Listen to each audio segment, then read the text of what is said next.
Good afternoon, everyone, and welcome to this afternoon's webinar presentation entitled Fire Safety Essentials, aimed primarily at the communities that live in Anglesea and the surrounds. My name is Raj Samurai, and together with my host, Julie Owens, we will be conducting and facilitating this information session around fire safety essentials. This session will last approximately 1 to 1.5 hours. I'm going to, first of all, acknowledge the traditional custodians of this land, and they are the Wadawurrung and Eastern Maar people, as the traditional custodians on the land on which we are hosting this online meeting today, and pay our respects to the elders past, present, and emerging, and of course, any other Aboriginal people present here today. I'd like to share a comment made by the Eastern Maar Aboriginal Corporation Chair, Jason Mifsud, who commented, "Our traditional lands are alive with dreaming and creation stories. And these are imprinted with our social history and cultural values."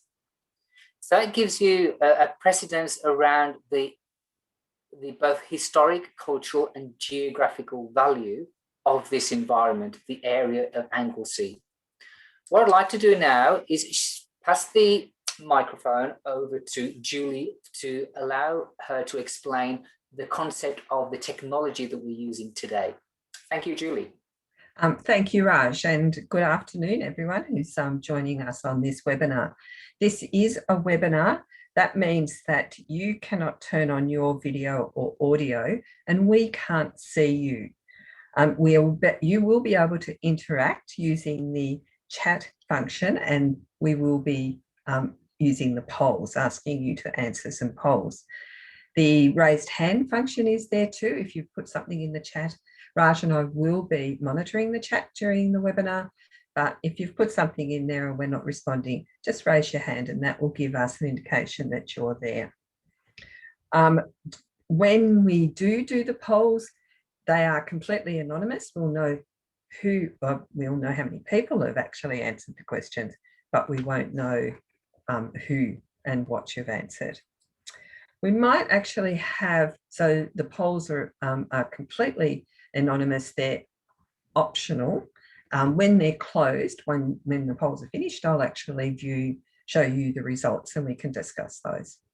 The chat function is more for us to, or for you to communicate with us. We might have a practice of using the chat function now. So if you hover your mouse over the chat icon down the bottom of your screen, or it might be up on the top of your screen, and open that, and then you'll see that Raj has already welcomed everyone to the session.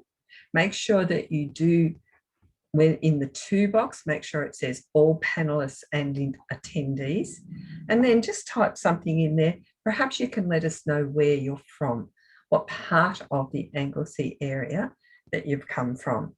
So if you could just type that in, as I said, Raj and I will be monitoring that during the session. And I really have to reinforce the importance of this new engagement tool that the CFA are currently using.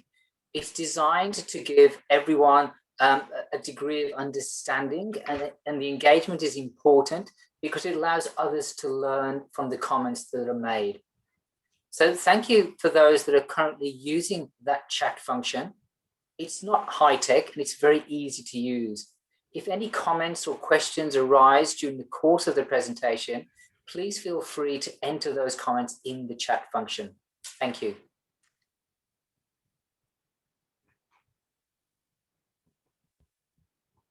Right. Julie, it might also be a good idea at this stage to let our audience have a go with the polling concept as well. Okay, we'll start the first poll. I'm going to launch the poll now. And this simply is to give us some idea of where you are and how you heard about this session. If I launch the poll, you will see, remember, it's completely anonymous. I'll know how many people have voted, but I won't know what you voted for. So how long have you lived in the area? Have you been to a CFA meeting before? And how did you find out about this session? And rate your knowledge around fire. So just scroll down to those questions and answer those. As you can see, these questions are to help us in our presentation, and it gives us some idea of who our audience is and the sort of knowledge that you have and what you need. You can see if I just give you a few more seconds to answer that, I can see that there's a few people who have answered it already. And there's people still using the chat function. So most people, there's quite a lot of bush where one person is from. So we'll talk about that during this session.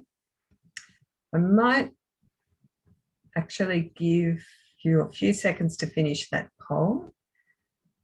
And I might end the polling now and share the results.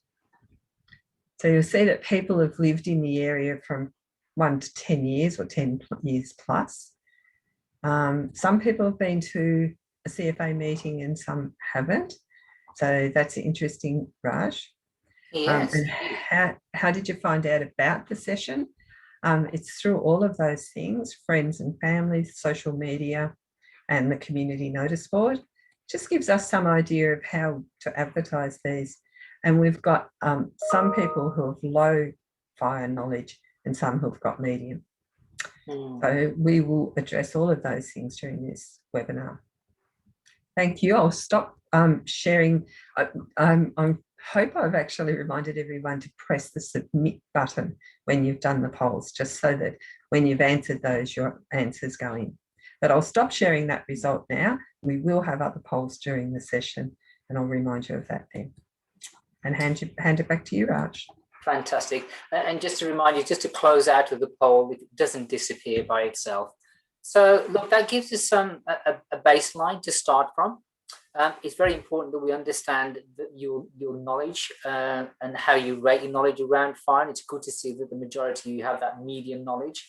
I must say that this Fire Safety Essentials is very much an entry-level information session, but it may contain information that you might find that will add to your current and existing knowledge base. And that's what this is all about. When we talk about, for example, the learning outcomes, what are the objectives of this presentation? It's certainly not death by PowerPoint. I remember sitting in lectures as a student and being bombarded by slide after slide of information that was just read directly from the slide. This is not that at all. This presentation has been carefully designed to cause and encourage maximum engagement and for you to learn as you go along. You'll be learning about the local fire risks. What is it about Anglesea that is actually makes it vulnerable, makes it susceptible, makes it a high risk? We use a rating called the VFRR, the Victorian Fire Risk Register, and Anglesea truly is amongst the higher risk area when it comes to grass fires.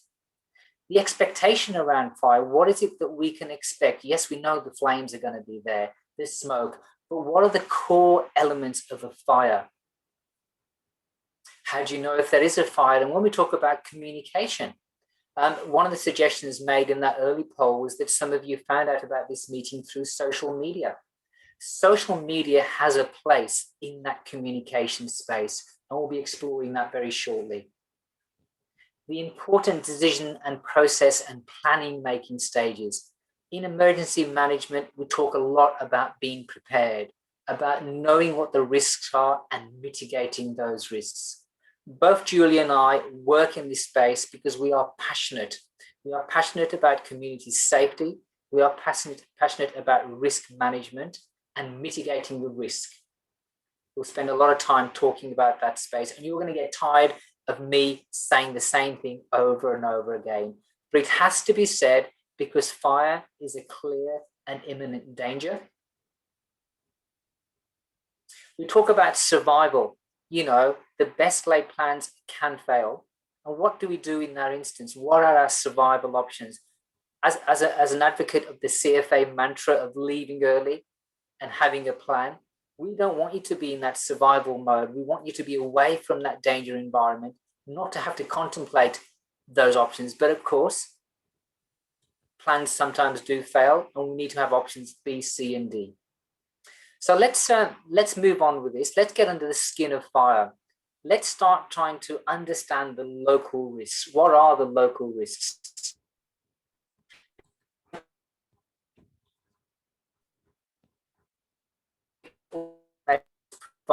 Here will be available by downloading by way of downloading the resources from an information hub. Now, what is it about Victoria that makes it a high risk environment? And that the fact of the matter there is that Victoria is by far the most bushfire part of the world. We talk about the US and California. Here in the state of Victoria, we are no different. This slide actually shows many of the different terrains, different landscapes that exist across our beautiful state and indeed across Australia. We have grassland, we have an abundance of bushland, we have mountainous and forested areas together with a surplus amount of farmland, and it's all there. Fire has been present in the Australian continent for many, many millions of years and has been significant in shaping the landscape as we see it today. And we owe a lot to our Indigenous populations. Indigenous people used fire for many thousands of years to care for country. It was their way. The fires were used as a tool that encouraged the growth of grassland. It enhanced hunting. It also reduced levels of fuel, and we talk a lot about fuel load and fuel reduction, and more about that shortly. It also helped vegetation from becoming too dense and impassable. For your information, bushfire record keeping only really came into its own in about 1851, around the early stages of European settlement here in Australia. Let's just dig a bit deeper as we move forward on this journey of fire safety essentials. What you're seeing in front of you now is actually a map that shows our state, and it typifies the different weather districts that exist across the state. They're all color-coded and they're all different in many aspects. The main feature, or the main thing that I would like you to take away from this particular slide, is that each fire district will have its own level of fire risk, and that's an important consideration. Another thing that we need to be mindful of is what we call the seasonal outlook. What do we mean by the seasonal outlook? Well, this describes the overall weather trend of what's happening in your weather district, okay? Currently, and this fire season in particular, there is the possible, or should we say ongoing, La Nina effect. Now, the La Nina effect in general terms is expected to reduce the risk of prolonged fire activity across much of Victoria compared to last year. So that's a good thing, I hear you say.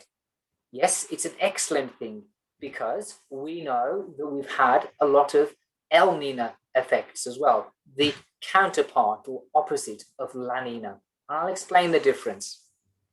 You're looking at two maps of Australia at the moment, a map on the left and a map on the right. The one on the left explains the La Nina effect in more detail. So what is La Nina? It means increased rainfall across most of Australia, as typified by the map on the right-hand side. So a greater degree of rainfall.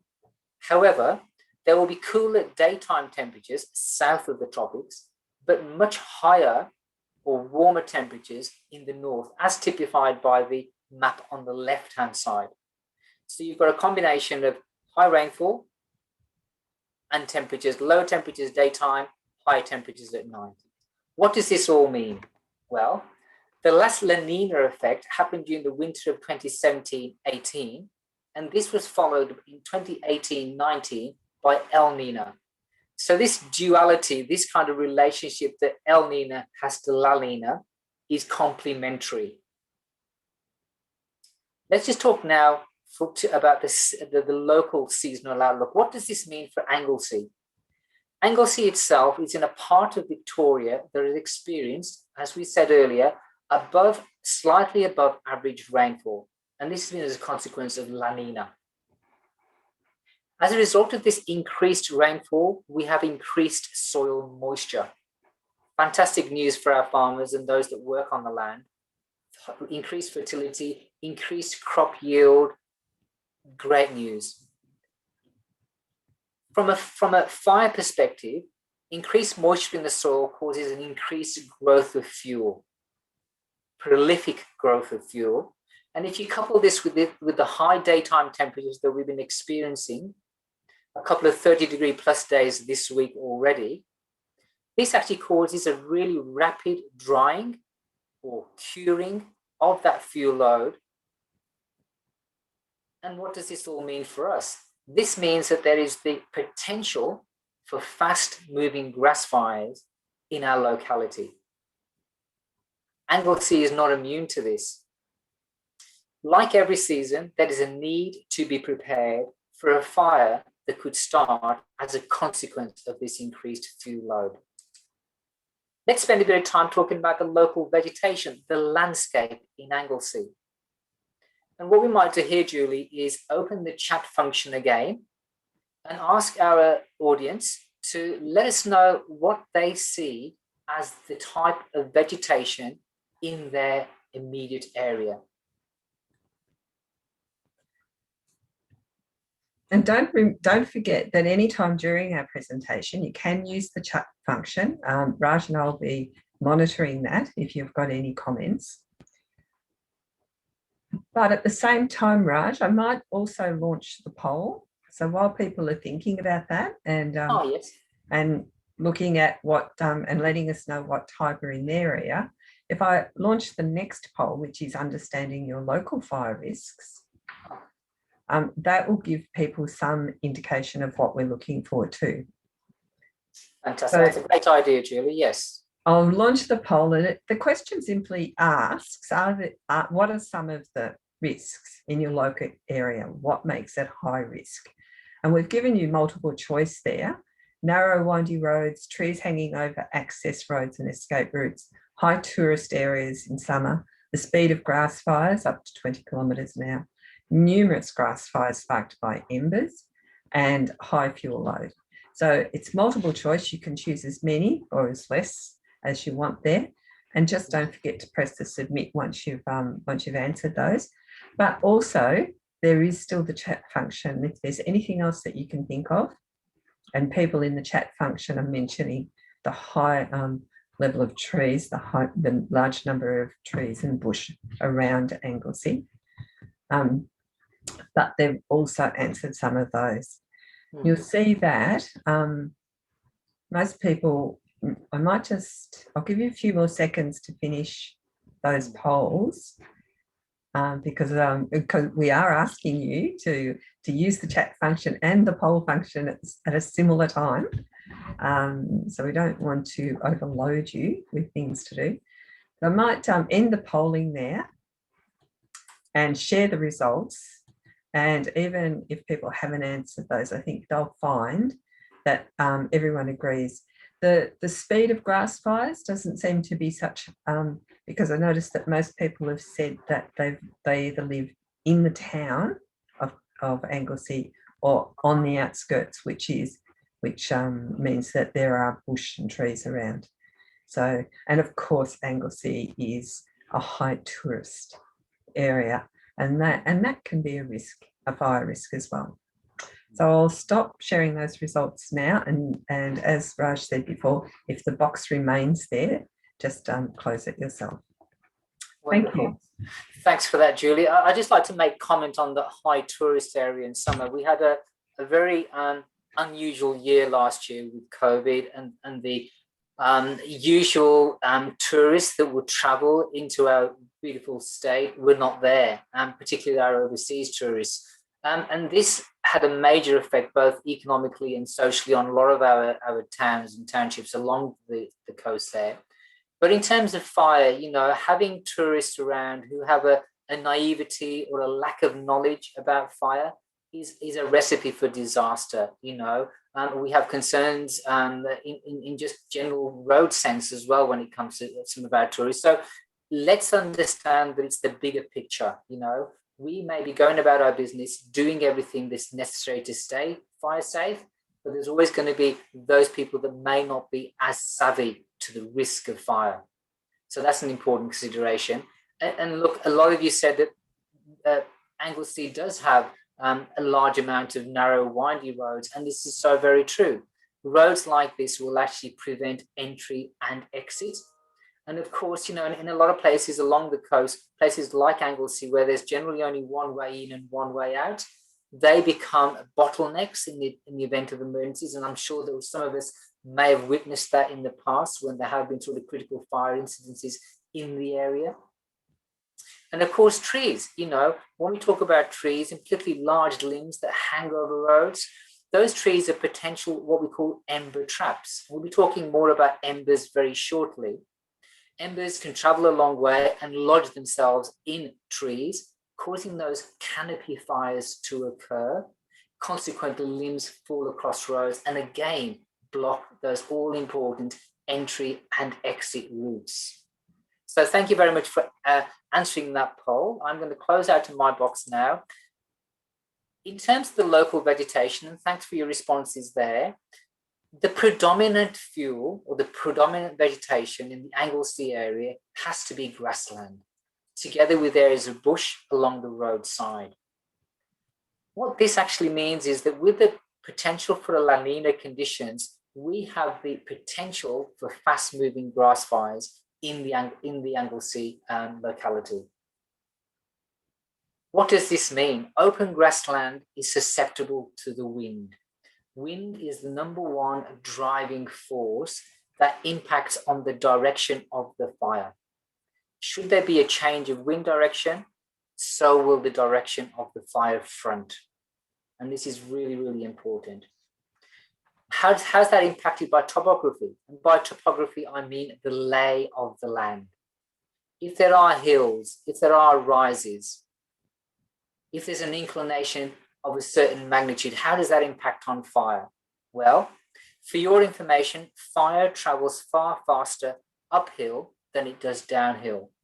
And that's due to two factors. One is convective heat, or the convective heat effect, and also the radiant heat.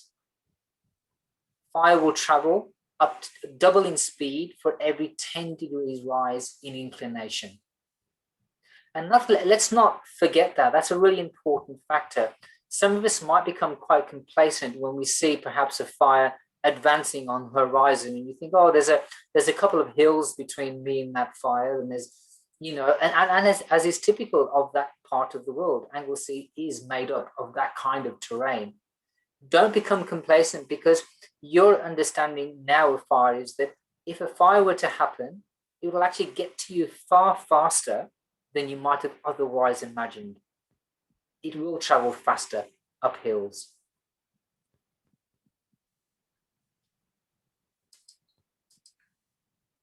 We've spoken about the local risks already, so I'm not going to labour this point too much at this stage, and thank you for answering the poll there. Local risks are important considerations, and these are important considerations for the community as a whole. And one thing that both Julia and I have noted, we do a lot of face-to-face interactions with our small rural communities and in coastal locations. And the one thing that we always find is the very tight, close-knit nature of those communities. Everyone looking out for themselves, everyone being mindful of everybody else's concerns and business in a good way, okay? And that's part of the cohesive nature of our communities. That's the glue that keeps us together in the event of an emergency, in the event of a critical incident. We spend a lot of time talking about bad fire days and how to plan for bad fire days. The Country Fire Authority is very passionate about the strength that lies within our communities. The fact that we all come together to help each other. We look out for each other, we look out for our neighbours, and we make sure that they are safe. We're mindful of those local risks because we know that Auntie Flo lives on a hill and she's got 5 dogs that she cares more about than anything else in the world. We need to look after her. We know that the topography of the land is an important concern because fires will accelerate uphill. We know that the local risk of a high fuel load is another important factor. So as you can see, this is the picture that we're trying to build. So where does your local brigade, the Anglesea Brigade, where does the brigade and its resources fit into this? Well, the Anglesea Brigade has at its disposal 2 tankers, 1 pumper, 1 slip-on, and a forward control vehicle, an FCV. Now, what I'd like to pose here is a bit of a rhetorical question, and it really looks at how confident can you be and how realistic is it for you to assume that on a bad fire day, be it an extreme day, a severe day, code red day, and we'll explain more what those terms actually mean very shortly, can we expect a CFA resource, a tanker plus a crew, to be on your drive, particularly when we take into consideration that they have almost 3,000 properties to look after and a population of just over 2,500 residents? How realistic is it to expect that service on our drive? And the same consideration also, because that brigade will be pulled in other directions as well. They may not be at hand because they're somewhere else. So I'm just going to leave that hanging there, and obviously feel free to make any comments in the chat function or raise hand. But this is an important point as we move forward to the next part of this presentation. What to expect from a fire? What is it about fire that makes it so indiscriminate, so horrible, so nasty, so life-threatening? Well, I'm about to share with you an animation. I make no apologies for the depth of emotion that this is going to stir in you. It's designed to cause impact. It's designed to make you think about fire in a way that you've never thought about it before, perhaps. Ember Attack is as a force not to be underestimated. I'm now about to show you the animation entitled Ember Attack. If there are those amongst you that may find this in any way alarming or disconcerting, please look away and then join us in a couple of minutes' time at the end of the animation. Thank you.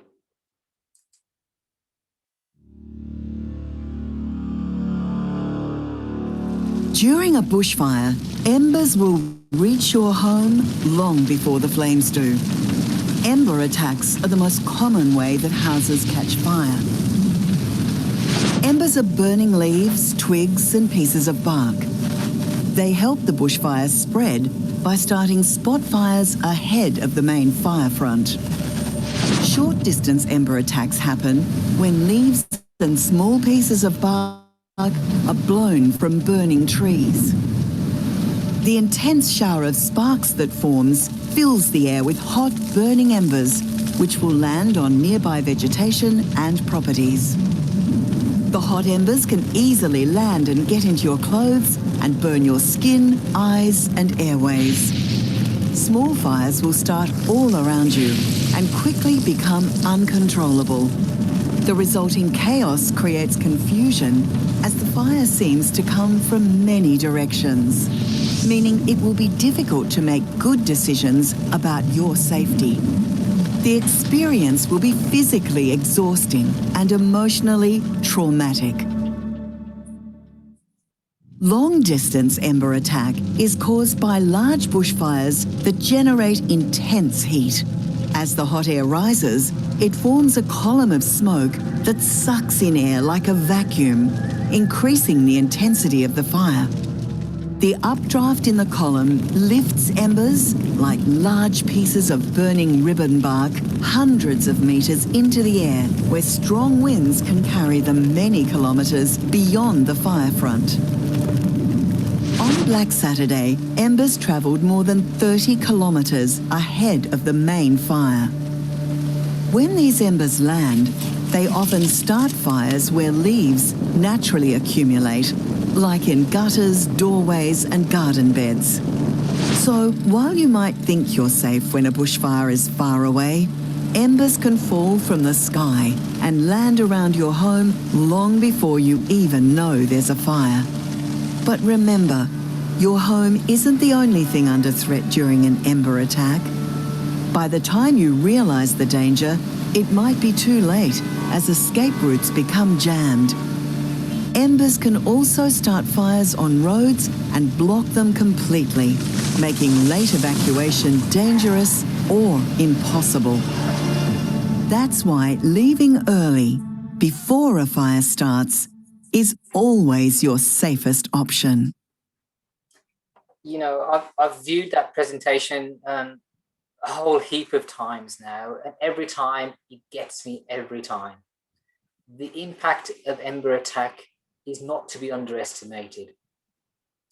Whilst we've got Ember Attack on the one hand, we've also got another factor to bear into mind, which is what we call direct flame impact. What I mean by direct flame impact is just that. It's that continuity of fire from fire front to your front door. And there's that old adage that if you've got fuel to your doorstep, you will have fire to your doorstep. When we talk about mitigation and reducing the risk of that continuity of fuel, we strongly recommend this separation or the division of that continuity of fuel. Maybe having a gravel drive, a pathway, green grass that's short in height. All these elements will limit that continuity of fuel and consequent direct flame damage to your property. We often say that vegetation looks to burn, and this is a phrase that's coined by many forestry people when we look at the germination of seeds in agriculture. And it was a practice used by Aboriginal people for many, many thousands of years. I'd like to move on to the next slide, which brings home the real danger of Ember Attack. And that is to say that Ember Attack is by far the biggest cause of property loss during a fire. Some of those images that you're seeing on your screen now just give you some idea of the degree of indiscriminate nature of fire. Driven by wind, advancing grass fire will travel at speed, as we've already said, to leave a very barren earth, an empty earth.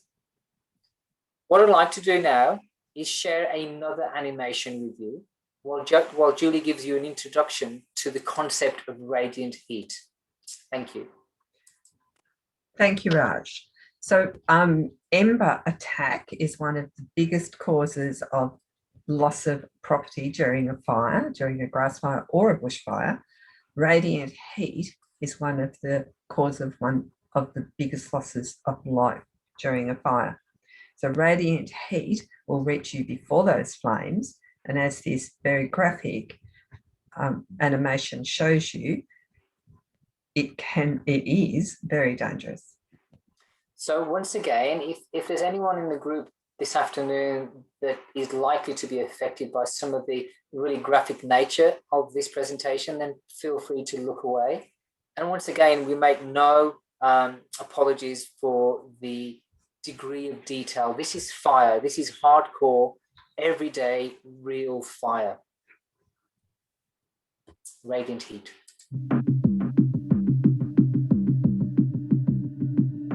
Victoria is one of the most bushfire-prone parts of the world. Every summer, bushfires threaten properties and lives. But did you know it's not the flames that kill most bushfire victims? No, it's the radiant heat. Most victims die from the effects of radiant heat long before they're reached by the flames. Radiant heat is what you feel when you sit next to a campfire. If a campfire heats up to 2 kilowatts per square metre, you'll feel that it's too hot and will want to move back from the fire. If you don't, this amount of radiant heat is enough to cause burns and blisters in as little as 40 seconds.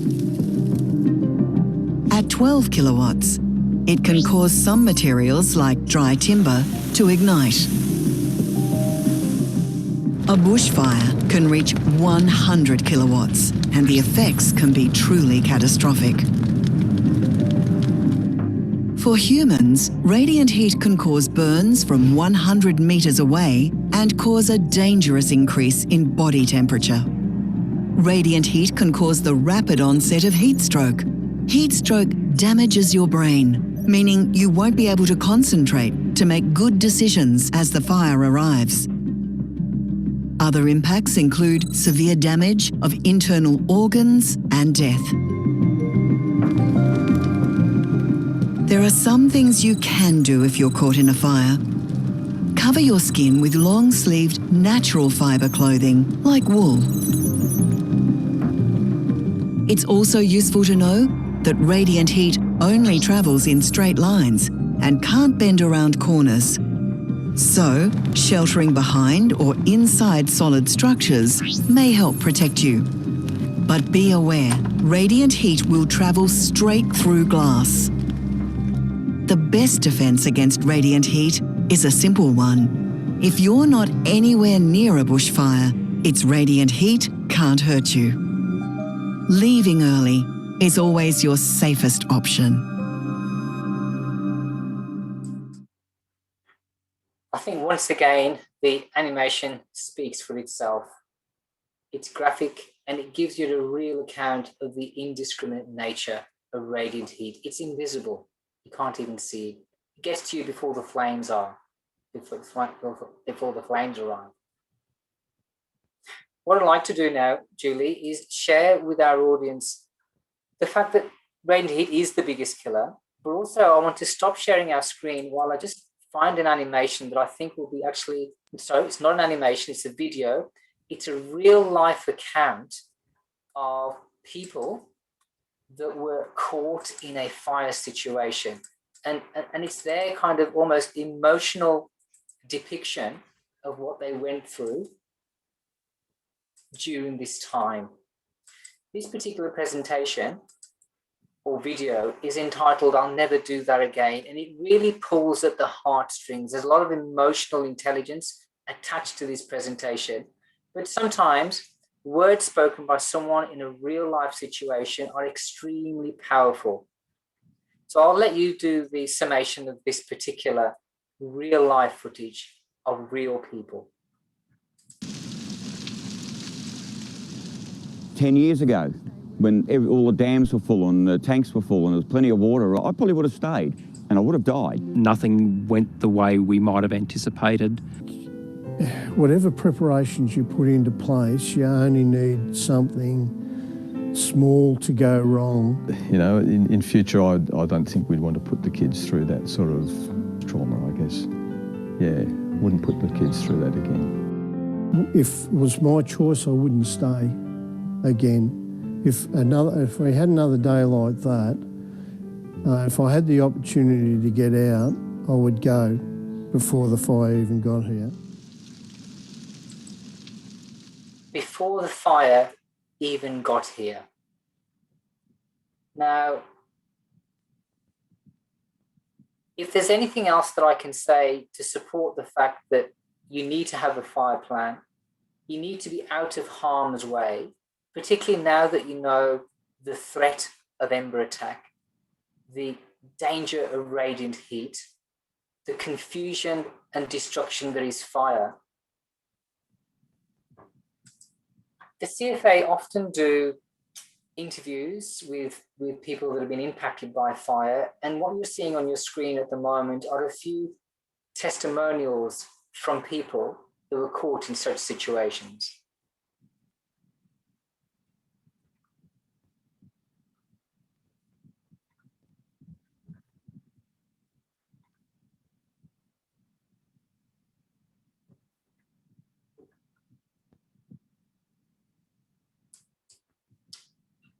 So, where does this bring us to? Well, what does this mean for you?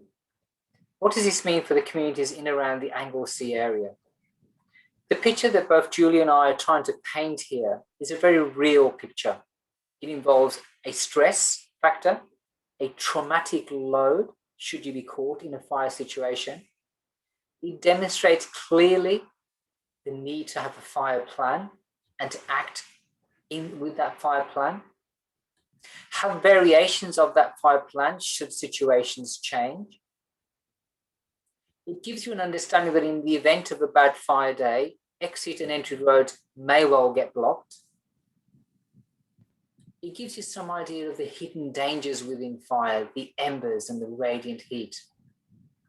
And most importantly, in a situation like that, when you are overloaded with stress, your ability to make good decisions will be impacted by many factors. Julie? So just to reinforce that, I'm going to launch another poll so that you can think about what sort of things would impact your ability to make good decisions. So you might be a person who does make good decisions often, all the time, but what impacts your ability to make those good decisions? Is it stress, rapidly changing situation, things not going to plan, not having enough time, communication breakdown? Once again, a multiple choice one, none, all of them. If you can just think about what sort of things would impact your ability. Once again, we can't tell who's answering what question. It's all anonymous. And of course, this is there is no right or wrong answer to this. This is just how you feel and how you think you could be impacted. Like those people we heard on the video, they thought they were prepared, but once they actually went through that situation, it's when they realised that they actually weren't. I'm going to end the polling now and share the results, and you'll see that each of those things will impact on your ability. Everyone thinks that some or all of those things will impact on your ability to make those good decisions. Wonderful. Well, first of all, thank you for taking part in that poll, and we welcome your responses. I'd like to just make comment as a general comment about the responses that we've received. Now, when we talk about pressure and stress, the human mind is not designed to cope well with stress, generally speaking. Some people can handle stress better than others, but the majority will have difficulty handling stress. Now, if you compound that with an alien environment, fire may well be alien to you. Not knowing what fire is, how fire behaves, not knowing what radiant heat is or what ember attack, or not knowing about other elements of fire will cause that stress to compound. A situation that's evolving around you over which you have no control because you have lack of understanding. When things are not going to plan, we're not in control. Again, that compounds our stress burden. The element of time. When time is ticking away and you're not getting the results that you want, you're not able to make any cognitive, rational decisions about the world around you, that again compounds stress. And finally, communication breakdown, and this is a critical one, particularly when we talk about fire and emergency management. What are your communication channels? Where is your husband? Are the children at school? Who's looking after the horses? Who's looking after the young Charlie who's gone for footy practice? Where are those considerations? Are they factored in somewhere? Do you have a fire plan?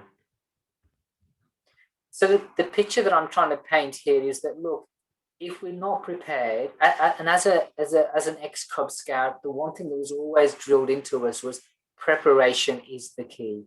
If the preparation is not there, we're already on the back burner. We're already one step behind everybody else. Why do we need to be there? We need to be empowering ourselves, being proactive, and taking ownership of this fire situation. We've already ascertained that the resources of the fire brigade are going to be limited on a bad fire day. So let's just assume that they're not going to be there, and let's take ownership of that situation as best as we can. Armed with this newfound knowledge that we do need to make a plan, we do need to leave early, and we do need to be mindful of our neighbours and our community, because that way we'll have a positive outcome. There'll be a reduced stress load because we've acted in advance of the risk. We have mitigated the risk. Now I'm going to end my poll here.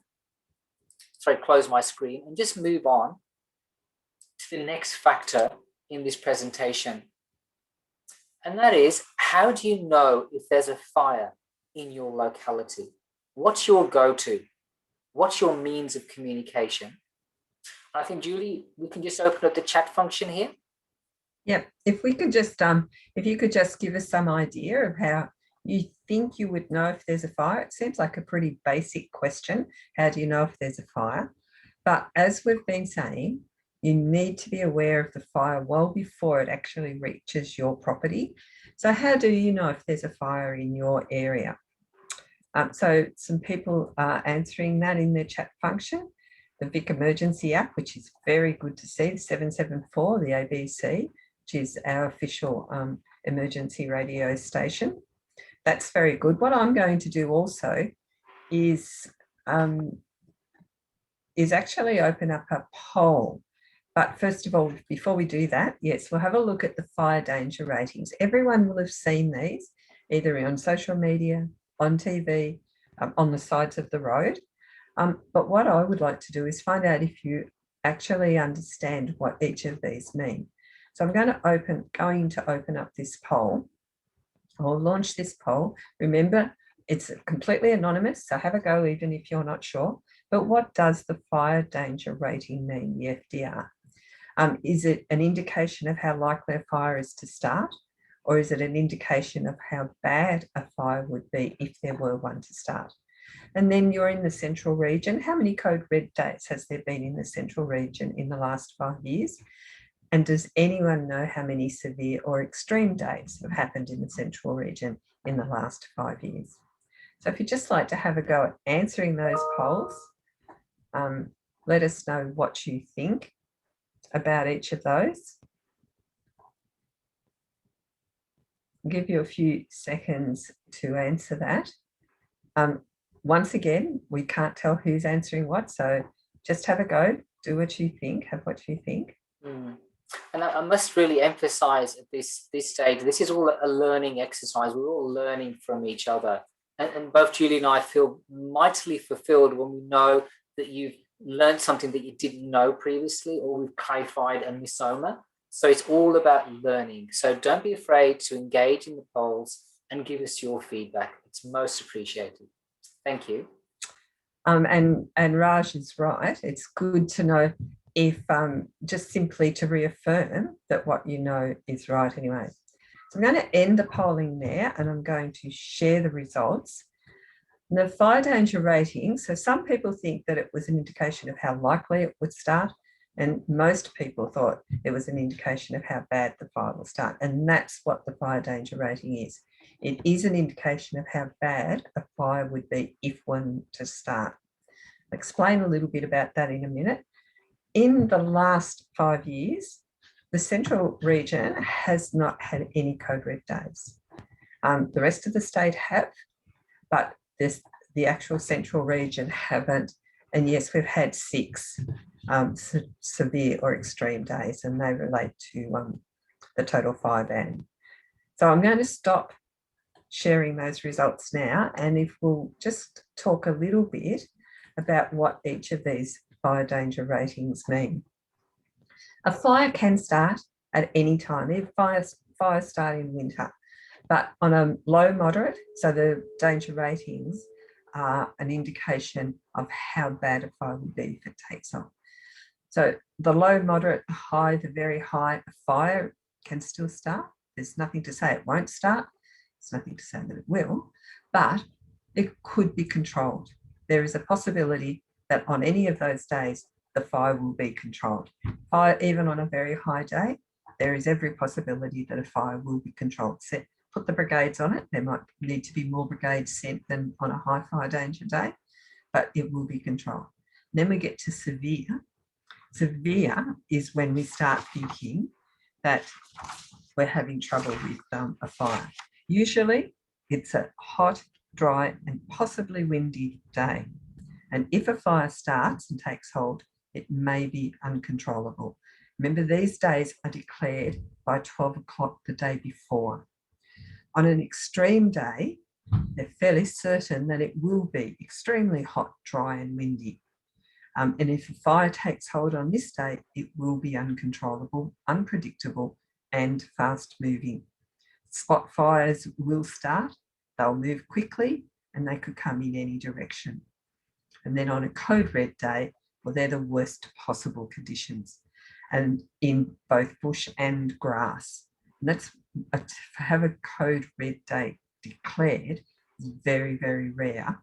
So your extreme day is the day that you're starting to think that you really need to enact your plan. So on a code red day, houses, homes and people are not designed or constructed to withstand fires in those conditions. And the safest place, you'll hear us saying this right throughout the presentation, the safest place is to be away from the bushfire or grass fire risks on those days. To leave early is your best option, and that should be part of your plan as to what you're going to do. So if we go back to Raj and we'll just talk about those are the indications of what the days are going to be like, either the next day or even the next few days. And then, so therefore you have to be looking out for if a fire is going to start, what your plans are. But if we go back to Raj is going to talk about other ways of finding out if a fire is in the area. Wonderful. Thanks, Julie. Now, I'm going to take an overview of this situation and explain to you that we all know, we all live in a very busy world, a very dynamic, busy world. Back in the day, the only means of communication, or the traditional means of communication, was the radio or a newspaper, or the conversation that Frank and John had over the fence, or that Mavis had while she was walking the dog or putting the washing out. Very informal means of communication.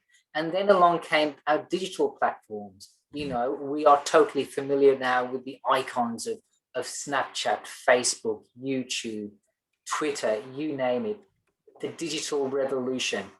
These have given us a case of what we call infobesity, a huge plethora, a huge degustation of information overload.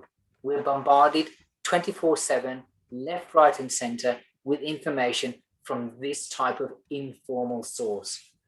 You have to ask yourself, is it credible? Is it real time? And is it evidence-based? Is it legitimate? Can I trust this source? Our response from the CFA would be no. In the event of a critical management situation of an emergency, we would rather that you went to credible, real-time, evidence-based sources. Sources such as the Vic Emergency app, as many of you have already mentioned, as the go-to for communication around fire behaviour, both in your area and further afield. The Vic Emergency app actually allows you to track and plan your movements based on fire activity in your area. I've actually worked as a property advice visit service, a PAVS presenter, for a number of years. The PAVS service is a community-based door knocking service where we inform community members around the importance of both property preparation as well as planning and leaving early in the event of a fire, and the importance of the Vic Emergency app when it comes to management and staying safe.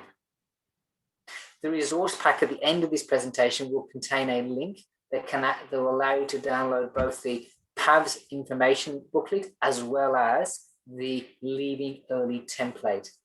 The Leaving Early template takes the guesswork out of putting that checklist together when you decide to leave early. More about that later. Another really big consideration is the local news. And some of you mentioned that in the chat earlier on. ABC 774 is your go-to when it comes to local news in the event of a bad fire day. The situation is such that when a fire strikes, generally what happens, communications will go down, and you cannot be reliant on those types of communications. Antennas will come down, telephone masts will come down, and your only real means of communicating with the outside world from this very dark, noisy environment that you're in will be a battery-operated radio that will allow you to connect to your local ABC 774. It will provide emergency management information and guide you to safety. It will be your lifeline.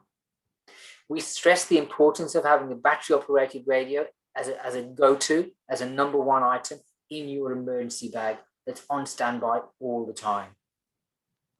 Of course, there are other means of credible information sources, and we call these formal as opposed to the informal. Formal information sources such as the Emergency Management Victoria Online and a variety of other platforms as well. Use these platforms, understand what they're capable of, but certainly have that Vic Emergency app. If there's nothing else that you do following this presentation, make sure that you become familiar with the Vic Emergency app. What I'd like to do now is take you to the next level of thinking around the messaging and warning system that comes available in the event of messaging from the CFA. Julie? Thank you, Raj. So CFA has developed different warning levels for an incident or a fire. So the first warning that you may get, and you'll get this on your phone or on the website or the radio, will certainly be broadcast on the radio. You will get an advice message. Now, an advice message simply means that there's an incident occurring in your area. You can access information on that advice, and it'll tell you where, and you should monitor what's going on. You need to know that what the activity is and what's happening with it. And if that incident subsides, then you'll get an advice that the danger has passed. So that's your advice message. With the watch and act though, that's when you're being told that the emergency is actually developing, that there is an emergency or an incident in your area and it's developing and you need to actually take some action. It's to the state now where you need to enact your emergency plan. If you get an emergency warning, that means that you are in imminent danger and that you need to take action immediately. And that action might simply be shelter in place, because you may not be able to leave because you will be impacted. So even with these warnings, CFA still says, do not wait for a warning. Be aware of your surroundings and what's going on, and take, as Raj has been saying, take responsibility for yourself. CFA has also developed a couple of other information or warnings. An evacuation, you may get an evacuation warning. That simply is telling you that it is recommended that you should evacuate where you are. CFA can't force you out. Police may be able to, but CFA can't. But there is a recommendation that you evacuate, that you leave the area, you put in place your plan as to how you'll get out. And a community information is usually a newsletter. Sometimes it's online, sometimes it's in paper, and it just tells you what's happening with the situation, what's happening in the with that emergency that has been. It's usually after the incident has been not necessarily completely out, but there's no threat to the community, and the community is now being informed as to where they can get help, where they can get information from. Once again, we say, do not wait for a warning. Even with these warnings that CFA has given us, we still do not expect people to wait for warnings. And the next slide might actually give you some idea as to why we say that. So we have a timeline here. We have you sitting in your little house. It's a hot, windy day. It's an extreme day. And you're sitting in your little house and you've got your curtains closed and your air conditioner on and you're watching Netflix, because what else can you do on such a hot, windy day. And a fire starts. And you can see that it starts, say, it might be 20 minutes from you. It's not reported immediately, obviously, because nobody's around exactly when it starts. So that by the time it's reported, it'll be 5 minutes and 000 is rung and the brigade is turned out. So it'll be 7 or 8 minutes perhaps before the brigades turn out. So the fire has increased in size and now it's 10 minutes after the fire has been started. You can see where your house is. So 10 minutes and the brigade's on their way to fight this fire. CFA is notified, their information centre is notified. They send out an advice. Remember, the advice is to tell you there's an incident in your area, that you should monitor conditions and be aware. But as you can see, the fire is growing, the fire is moving, the fireys are on their way, the volunteers are on their way to put that fire out, but your house is right in sight. 20 minutes and the fire's gone past your place, and that's when the emergency warning has been issued. So you can see by this demonstration, and of course after 30 minutes it's well and truly past, you are ahead of that warning. You know more about that fire, if you're taking notice, than anyone else does. So the idea is that you have to be aware of your conditions, aware of what's happening around you. By all means, if you, on a hot, windy day, if you want to stay in your house with your air conditioner on, be aware. Don't close the curtains completely. Look outside. Use your senses, as Raj will explain, to work out what's going on, to be aware and to keep notice of what's happening on such a day. Thank you, Julie. So use your senses, you know, as obvious as that sounds. Don't have that complacency. Don't have your curtains closed and the air conditioner on and think that everything's okay. History tells us that's not a good way to be. I know a lot of our communities are very connected to their land, to their environment. And from one of the early polls that we had in today's presentation, a lot of you have been in the area for a number of years, 10 plus years in some cases. You know your environment. You have an intuitive sense of the environment. You know when the clouds are in the sky, and you know when it's going to rain, and you know when the weather's going to turn. You know when it's going to be a nice day. You can also sense when things are not right. And intuitively, when things aren't right, or if they don't feel right, there's a strong likelihood that they're not right. And that's what we want you to do. We want you to monitor, use your sense of vision to look onto horizons and look for smoke plumes, look for ash or embers that might be falling around you, look for heightened activity, listen out for the sound of sirens or unusual activity that's not been around before.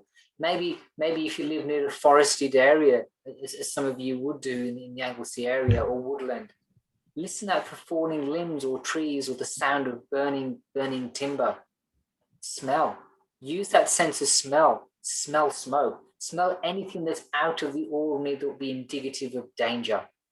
And that's the time to implement your fire plan. Julie spoke about the fire danger rating earlier. Use that as your trigger, coupled with the big emergency act warnings. Be mindful of the warnings, but don't count on them. It's crucially important that you act proactively, take control, take ownership, and make your fire plan happen if you think that things aren't right, things aren't stacking up. Now, up until now in the presentation, we've shown you some rather graphic elements of fire. We've spoken about the fire danger rating. We've spoken about the importance of having credible information sources for your communication thread. We've also spoken about the need of not waiting for a warning, okay? So what we're going to do in the next part of the presentation is provide you with a hypothetical, a made-up situation that brings all of these elements together so you get a better understanding of preparation and the importance of being prepared and thinking ahead of this fire game. So, Julie? So what we're going to do now is put all this together, is put you in a situation. I want you to think of yourselves and what you would do in this situation. It is a extreme day. It's an extreme day. You're in Anglesea. You've lived there for a while, so you're aware of your situation and you're aware of your environment, but you just have to pop into not into Anglesea, into a local town, perhaps Geelong, though that is a bit far away, you're thinking on a day like today. But yeah, you've got some, let's say you're going to travel 20 kilometres away, let's say. You might need to visit a friend. You might have organised something for that day and you decide that you're still going to do it. It is an extreme day. It's hot and windy, but it's 8 o'clock in the morning and you look outside and you think, no, it's not that bad. And if I get there early, it'll be okay. I'll be able to get home. So if I do this thing at the beginning of the day, it won't be so bad. So you hop in your car and you head off to where you want to go. So it might be into town, it might be a bit further, might be to visit your friend. And you're there, you get there, you do what you have to do, and it's getting towards lunchtime and you're thinking, yes, I should get back home because, you know, it is hot, the winds come up a bit and the heat's developed. And you stop for coffee. You'll grab a coffee for your drive back and you hear people talking in the cafe where you're getting the coffee that there's a fire in your area. And you know what the area is like it's pretty populated and it's a bit of bush, there's some grassland. So you have a look on the Vic Emergency app because you have got the Vic Emergency app on your phone and you see that, yes, indeed, there is a fire in your area, but the little indication, the map where it shows where the fire is going to be at, isn't near your place. It's a bit further away from your place. So you decide, no, you will have time. You'll have time to hop in the car and get home. Just see what's going on at home, see what you can do. Your plan might be that when you get there, you're just going to, you know, shut the windows, make sure that the mat's pulled in from the door and then you're going to leave again. But you decide you are going to go home. So you go home, hop on the road, go home and you get to a police block. The police are blocking the road, a roadblock. They won't let you past. There's a tree down, just not far from where the road's blocked and you can't get past. How do you feel and what do you do now? How does that make you feel to think that you can't get back to your house? And what are you going to do now? What does it mean to you that you've been now told that you can't go home? How do you feel?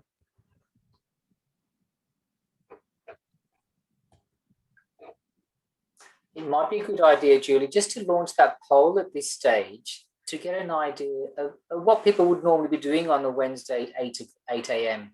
during the summer. Yeah, so it's summer. And yeah, like use the chat function to let us know how you might feel.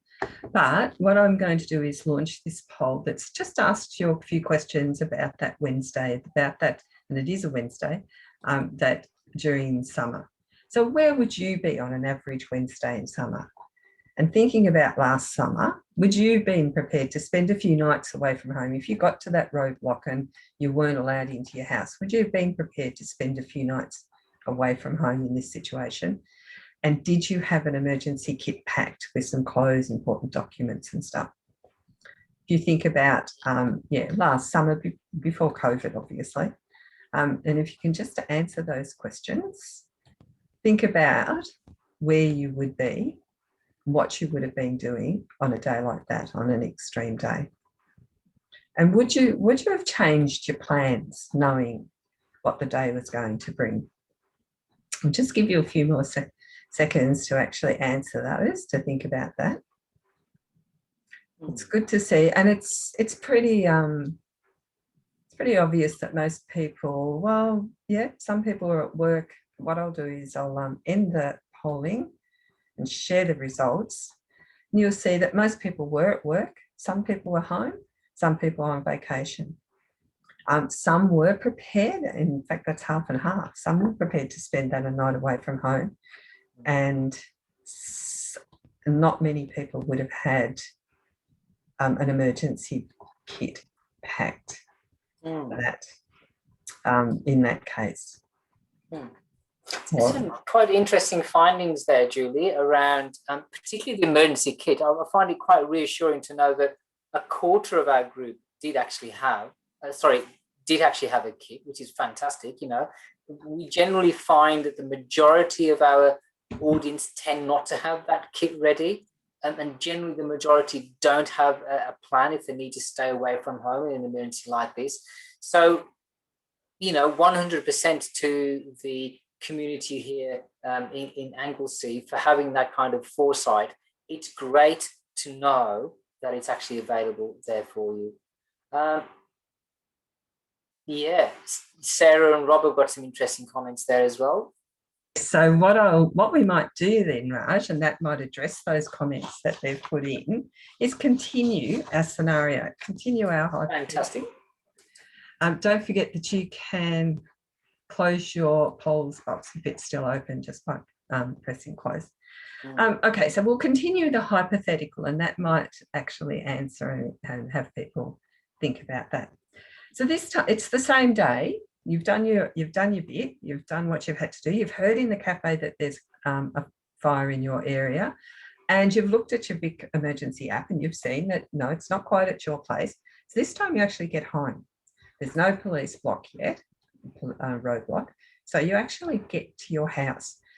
You collect those dogs. You collect your dog that's at home, and you try to get her into the car. She's a little bit scared because now it is a bit windier.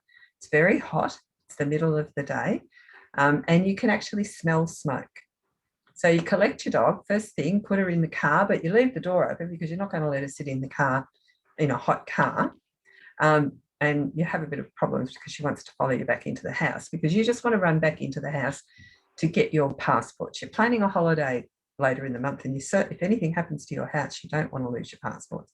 And then while you're in there, you think, oh, there's the insurance papers, I better get those. Oh, the 21st birthday photos that are still in the camera that we haven't downloaded yet, I better get those. So you're running in and out of the car, and your dog's running in and out with you because she doesn't want to be left alone. And it's getting to the stage where you're getting a bit frantic. You're thinking, oh, what have I got? What am I doing? And you keep looking at the air, and you can smell the smoke. You check your app, and it still hasn't quite met you, that warning, like it still hasn't quite met your house, but you're just a little bit worried now because you can smell the smoke. And then you decide, yeah, okay, it's enough. I've got to get in the car and I've got to go. So you hop in. As you hop in the car, you notice that there's those embers that we were talking about are falling. You can see them falling on your roof. You can see them falling in the trees next to your property, and you can see them falling in the leaves on your grass, your nice green grass that you've kept green, but you've got this pile of leaves that you've been meaning to rake up. You see them falling and they're there. Now how do you feel? Now what do you do? What are you going to do this time? And what would you or what should you have done differently to be not, because this is not a good situation and you realise that you're not in a good situation now. So what could you have done differently to avoid being in this situation?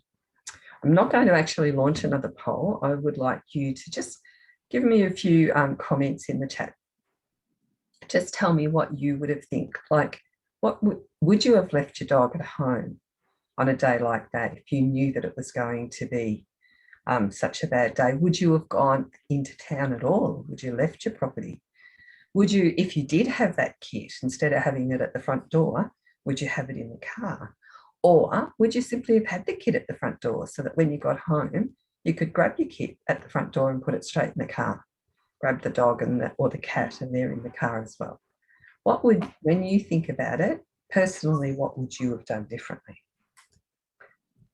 So if you could just use the chat function, because as I said, I'm not going to launch a poll now. I'm going to just ask.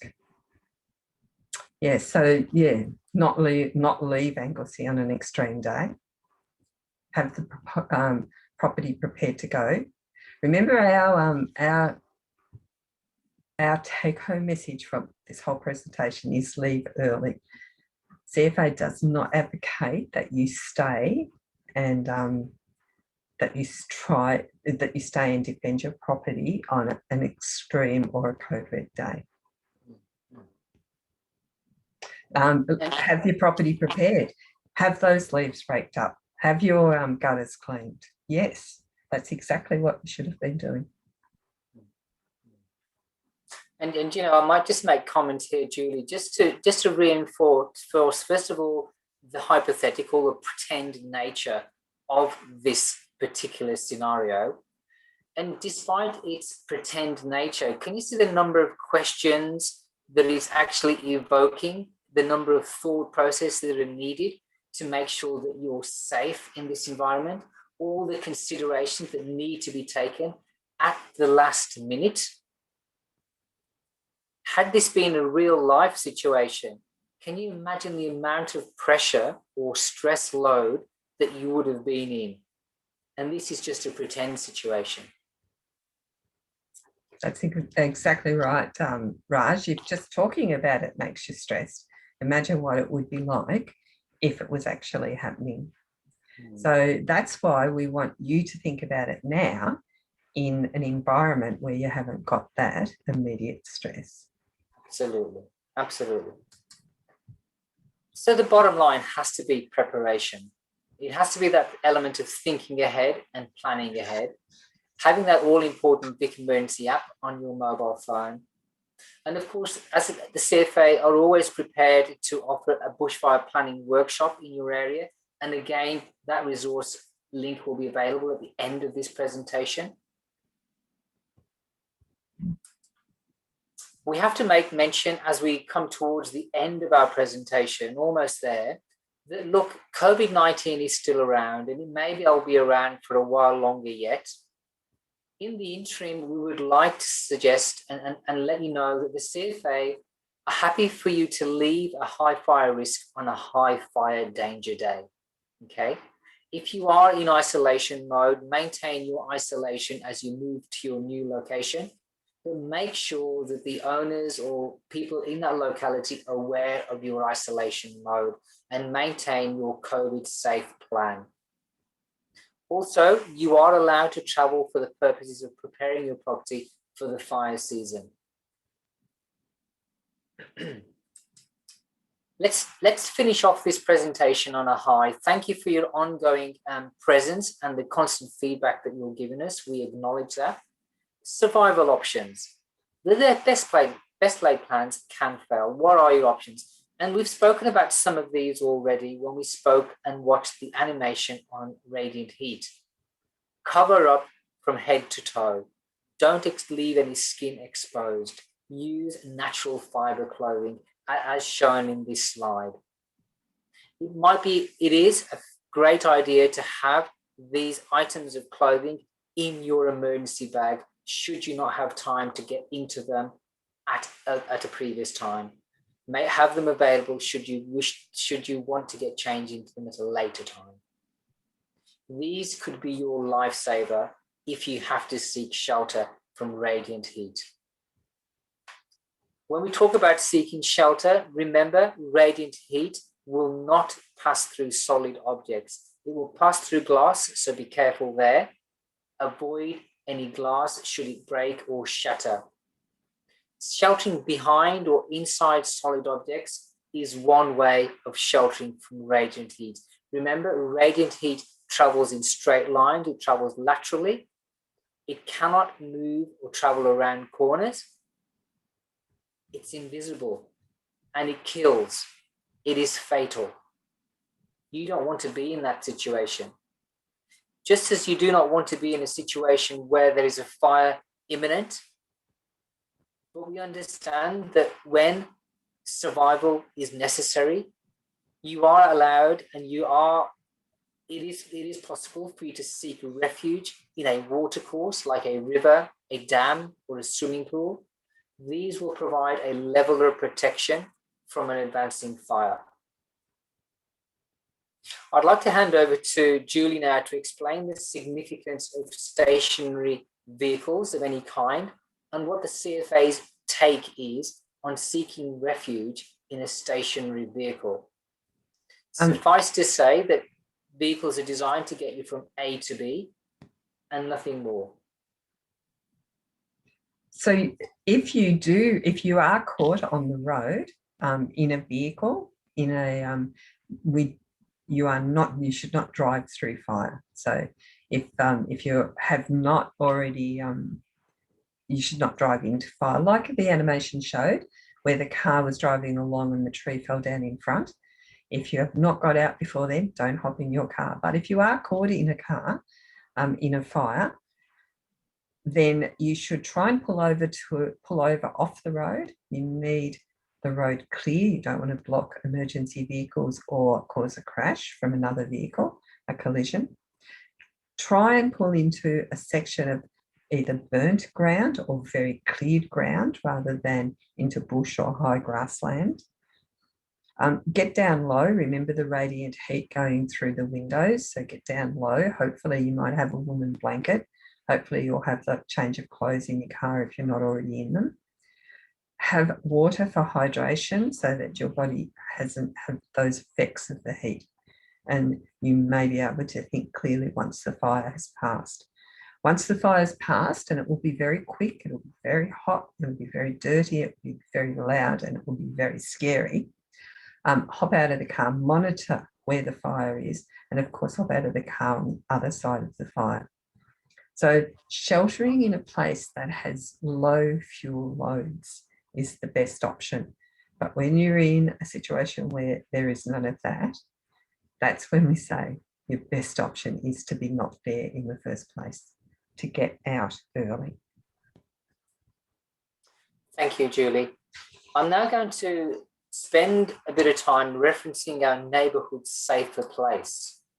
Now, our bushfire neighbourhood safer place is denoted by a green sign with the emoji of people. Now, one thing I need to state right from the onset, this is a place of last resort. It's right down the bottom of your list of places to go should you be caught out in a fire event. Don't expect a 5-star accommodation. Don't expect a hot cup of cocoa or coffee or tea, because it ain't going to be like that. These designated spots are strategically in an area to mitigate radiant heat. The nearest bushfire place of last resort is actually in Anglesea on the riverbank, within about 5 k's of the town centre. The second option is also in Anglesea, and that's the Anglesea shopping strip car park area, which is also the area in front of that shopping strip, also within about 5 k's or so. Your third option, should you need it, should it be a last resort, is Aries Inlet.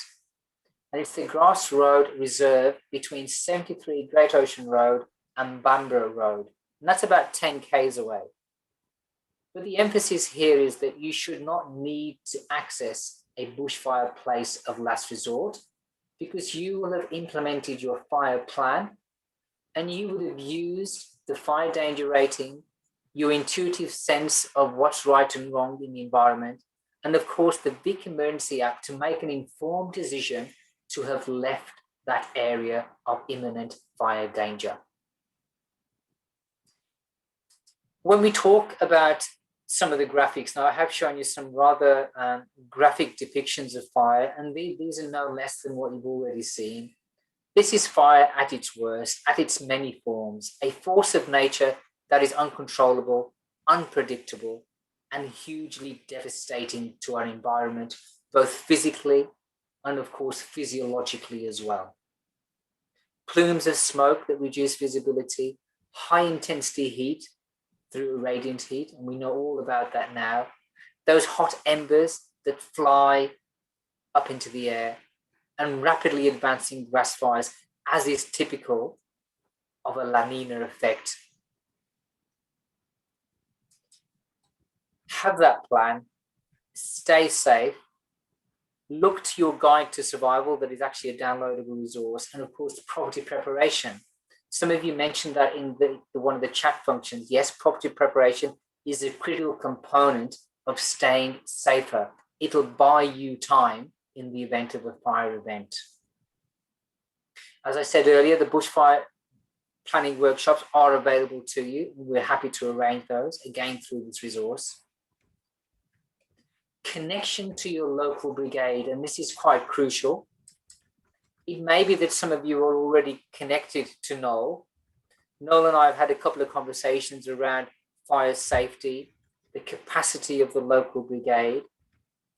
Feel free to contact Noel should you wish to know more about fire safety essentials and any other element of what we've discussed this afternoon.